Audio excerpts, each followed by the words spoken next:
And egg.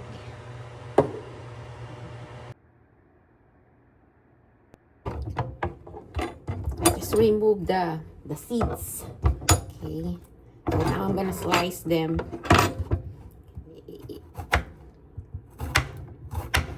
As thin as this, you know.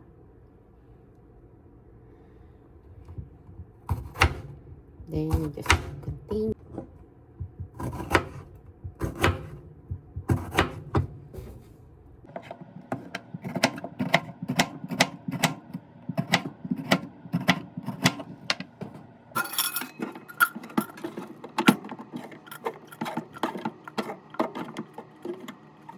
Lagyan lang natin ng salt po. Yan, ganyan. Tapos, babayaan ko lang siya ganyan, mga 30 minutes lang po para matanggal yung pagkapait ng bit ng ampalaya. Okay?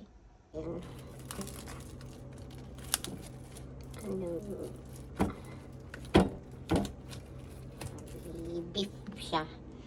I-slicing ko lang yan. Slice lang natin yung ating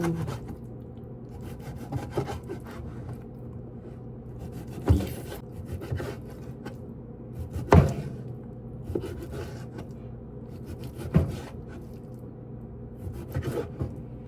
Yun lang.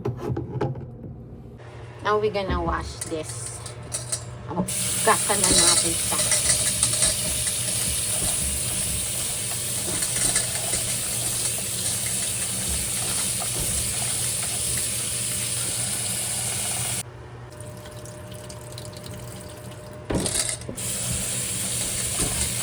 After nating soak sa salt, yan, mix na natin siyang maigi. Okay, para matanggal yung alat, matanggal yung bitterness ng ating pagkapait ng ating ampalaya. Yan, mainit na yung ating pan. Lagyan natin ng cooking oil. Kasi ginagamit ko olive oil eh. Okay. Lagyan na natin ng bawang. Lagyan na natin ng bawang.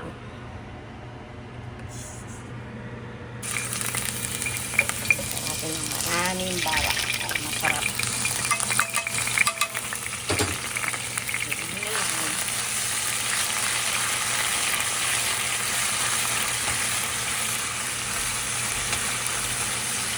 Tayo lang natin mag golden brown yung ating bawang. Okay.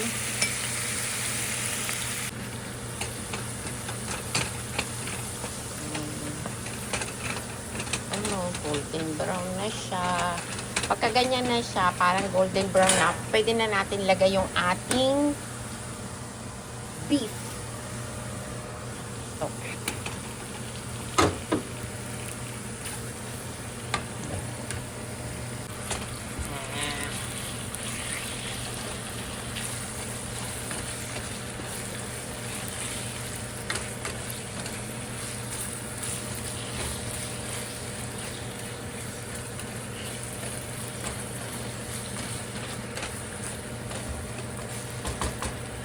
Takpan lang natin siya.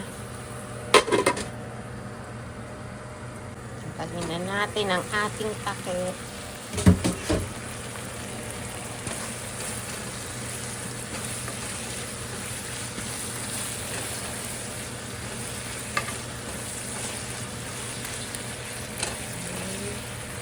Tatabi ko lang ngayon to. Lalagay ko na sa ibang container. We will add oyster sauce.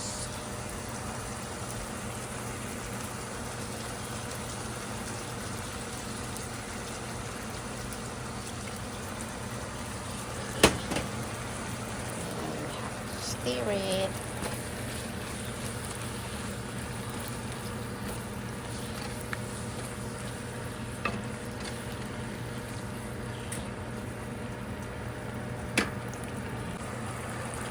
a little bit of water.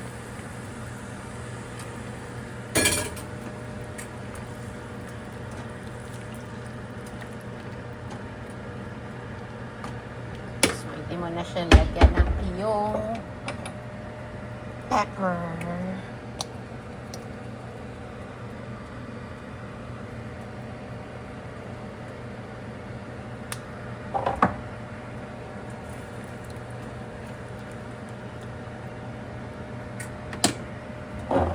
Or if you want, you could put your sauce, soy sauce.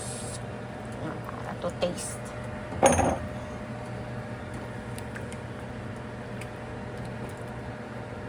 So, pag boil niya, we have to wait till it boils. And, kumukulo na. Yung takip.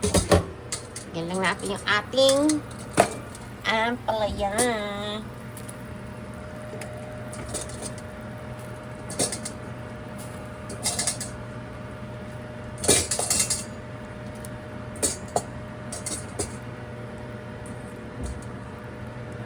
Tapos haluin lang natin. Ito na, malapit na matapos yung ating ampalaya con carne.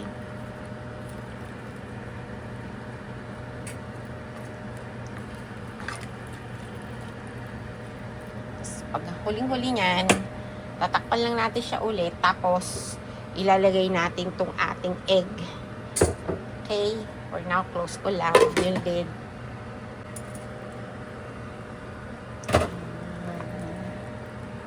Isa pa lang magkulo-kulo. Hindi na yan mapait kasi lamas natin sa asin. So, kaya ganun. Ako ganun lang ginagawa ko eh. Nakasama kasi akong babae. Tinatanong ako paano daw magluto nito. Kasi daw, very bitter daw. Tapos sinabi ko lang yung anihin mo lang sa asin for 30 minutes. Ganun lang. So, pag ganyan, kita mo maluluto na naman yung ampalaya mo eh. Pwede mo nang ilagay yung iyong itlog. Tapos yan, tatakpan ko na lang yan ulit. Actually, haluin ko pa muna ulit. Isang halo pa.